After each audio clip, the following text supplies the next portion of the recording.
Probably the very, very first thing is, I guess, admitting that we don't know what we don't know. We want to get people in who know the landscape, can actually teach us what we don't know.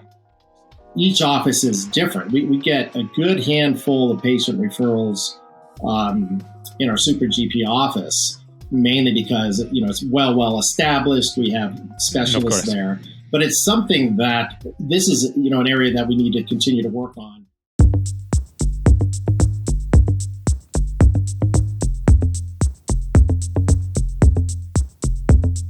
Welcome to another episode of Dental Marketing Go. I'm your host, Gary Bird, and today I have a doozy for you.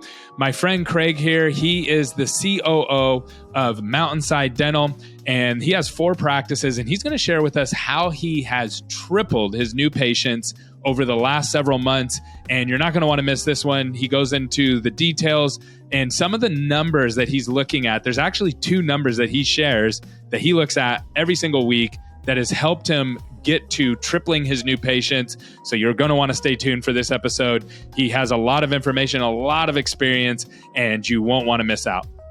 All right, Craig. So why don't we start with how many offices that you currently have? We have 4 offices in Southern California. Got it. And what kind of offices are those? General, primarily. We had one office. I started working with Dr. Wolfram back in 2018. One office, and he got the idea. We started discussing the idea of having multiples back in 2020, when it was really the upcoming thing for more entrepreneurial types of people. Steve owns other practices, or his partners in other practices. So he has still his kind of mothership practice, I guess you would call it, for 20 plus years, and had the opportunity to get another practice from a retiring doctor out in La Quinta, California, out in the desert. The interesting thing about that practice was it is, I think, classified now as more of a super GP, where we had a whole menu. Sorry to disrupt the show, but I got something crazy to share with you. We are attempting to connect with all of our listeners. We have thousands of people that listen to this podcast, and we want to meet you in person. We have 4 events coming up, and I want to give you a discount code that you can use for the next week to save $300 off your ticket. The discount code is Gary Bird, and the link is going to be just down below. You can also go to smcnational.com/events. I hope to connect with you in person and help each other grow our businesses. Can't wait to see you soon. Menu of specialists in there who came, and so that was unique for us, but it turns out to be a really, really great thing. And then we just started looking at expanding, and last year acquired 2 more practices, one in Orange County and another one out in the desert. Awesome. And then roughly how many new patients a month are you seeing between all of your practices? Now, we're seeing roughly, I would say, about 140 between all of them. 140, great. Yeah, with the super GP getting most of those, about 50 to 60. Do you have like a goal? Okay, go ahead. Yeah, let's talk about that. What have you grown it from? Well, and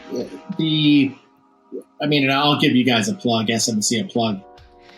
We needed to find a marketing partner. That was back last June, I think, at the DEO Summit, where we had made an agreement or kind of a goal to find, a marketing partner. And so probably in the La Quinta Super GP office, we were doing probably 40 to 50, so it stayed pretty strong. His original office was doing about 25 to 30, I'm going to say. But the other acquisitions, one of the reasons that we did acquire them is the opportunity that they weren't marketing. And one actually didn't even have, say, a website. So we had you folks on board already, but those offices were doing, honestly, Gary, just like a couple of new patients a month. 5 or 6. Okay. So you've doubled your new patient count, it sounds like? If you're at 150 easily. now, okay, maybe even close to triple, right? Yeah. So we went from 5 or 6 in those offices to, I think, January, we're over 20. Okay, so let's talk through that. Let's talk through what was the main things that you've done to triple your new patients, because I think that's what everybody hearing this is going to say. I want to triple my new patients, right? So what were some of the foundational things that you kind of had to build into? Obviously, you just said you hired a marketing company, and we obviously focus on lead generation, which is super important if you want to grow your new patients. Not just hiring a marketing company that's focused on building a website or just doing SEO or just doing social media. And outside of that, what components have you added on top of that to make sure that you guys are getting the new patients that you need? Probably the very, very first thing is, I guess, admitting that we don't know what we don't know. That was a big thing for us. And that's why when Steve and I were talking about a partnership was, we want to get people in who know the landscape, can actually teach us what we don't know. So operationally, my background is consulting in dental. Operationally, we're always teaching, new patient experience and phone skills and all of those things, which inherently to a practice I've found, they do pretty well at those things. Okay. They embrace new patients. They probably talk about them at their morning huddle. But what they don't know is the impact, the ROI, if you will, the conversion rates of how well they're doing on the phone. And by working with a marketing company, we were even able to learn or get those metrics. We're getting them on a weekly basis, where before we're getting them on a 6 to 8 week basis. Yeah. And that is huge.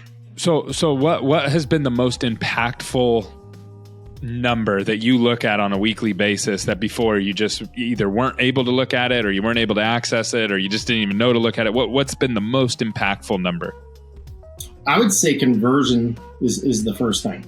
On phone conversion? Phone conversion. Yeah. And tracking those,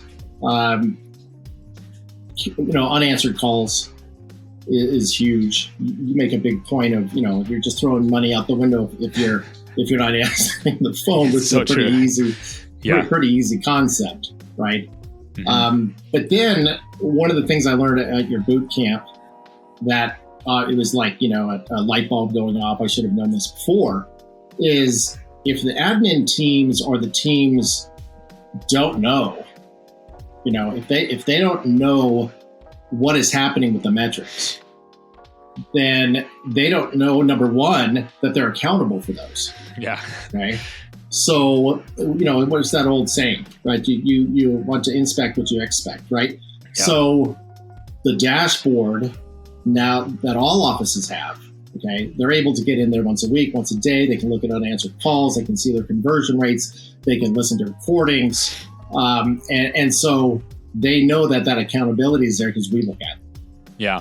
And so the reason I think this is so important in dental is this is top of funnel. So if your top of funnel's broken, nothing below it's going to work. Meaning, if you say, well, I want to triple my new patients, but you don't answer your phones, it doesn't matter what marketing you do. It doesn't matter if it's the best marketing company in the world, worst marketing company in the world. It makes no difference because you don't answer your phone. And so it sounds like you guys have now opened up that top of funnel. So now more people you got your team involved, which is huge. That's like the biggest thing, is that not only are you aware of the numbers, but your team at each office is aware of the numbers, and they're looking at it and they're gamifying it. So they're going, how do we get this better? And so they're answering more of the calls, they're converting more of the calls. Then what would you say, is there another number below that as you start to work into the office that you've started to work on to see more improvement on, or are you still, is it still just that top of funnel? It is still, but one of the unique things that this may not be so unique, but we have a profit sharing program for our team members. So they have a little skin in the game here. Okay? They want to do better. They want to get more new patients. So what conversation does that open up? That opens up the operational conversation of how far are we out on hygiene? How far out are we on new patients? The great metric I really love in the dashboard is, what's our average, that average day Average time to appointment. Average time to appointment, we get someone in, and I'm looking at that, and gosh, if it's out more than 2 days, then I'm saying, okay, what do we need to do operationally? Or I'm talking with them and so let's talk about that, because I don't think a lot of people in the dental industry really look at this kind of number. And if they do, it's usually a skewed number.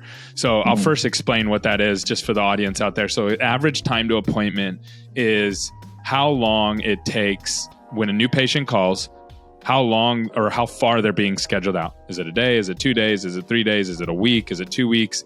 And then it takes all of your just your marketing new patients and how long you're putting those out. Not all of your patients, because all of your patients are scheduled different, right? Existing patients might be scheduling weeks out just because they're like, yeah, whatever, I'll take care of that in 3 weeks, 4 weeks. So you don't want that to skew your number. And then patient referrals are maybe even a little bit longer, and they're fine with that. But the marketing patients, you got to get in right away.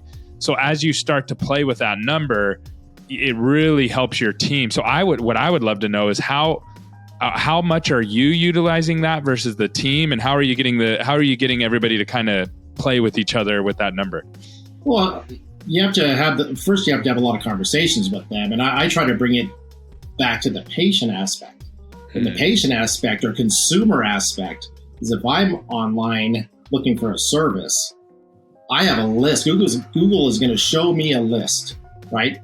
And if I want to get, let's say, oil changed, and I'm not able to get in on my first dial, I have a whole list of other dials I can make to see if I can get it in by this Friday. Okay? Yeah.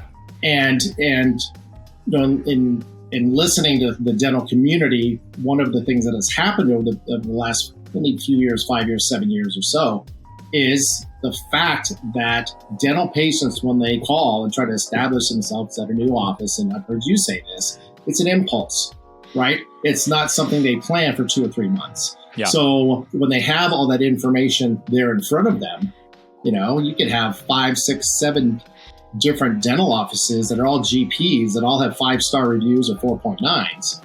Yeah, lots of options. They'll go down the list. Yeah. They'll go down the list and say, the average time right now for a GP patient, this isn't for like specialty ortho implants, but this just for GP patients, the average time from when they first have the thought, I need to go to the dentist, to going on and Googling, to coming into the office and fulfilling the treatment and leaving is 4 to 7 days. The whole process, like it's a week at the most. So if you're scheduling them 2 weeks out, you've just tripled the amount of time that they would normally spend on that process. Sure. I mean, take a look at your no-shows and cancellations. Where are those coming from? Yeah. If you really go down the list, where are those coming from? Yeah. So a lot of that, you know, admin teams, I'll say not just ours, but, you know, collectively, some teams are really good at filling, let's say, canceled appointments, whether it be in the hygiene side. Let's talk primarily hygiene side, because most new patients want to get their teeth cleaned. And they can backfill that. And there's always a process for that. That's an ongoing type of thing. But that time to appointment, right, I mean, at the top is hugely important. Yeah, I totally agree. It's one of those hidden things, unless you're really purposefully tracking it for your marketing new patients. And I think also too, what causes a lot of confusion is there's all these different kinds of dashboards out there, and they all kind of do different stuff. So you got financial dashboards, which are totally different than metric dashboards, which are totally different than your marketing dashboards. Absolutely. Someday we'll get it all into one place. I mean, even at our company, and we're a marketing company, so there's tons of stuff made for us, where the dental community doesn't have as many things made for just the dental community. We have the place that we track all the data of our clients.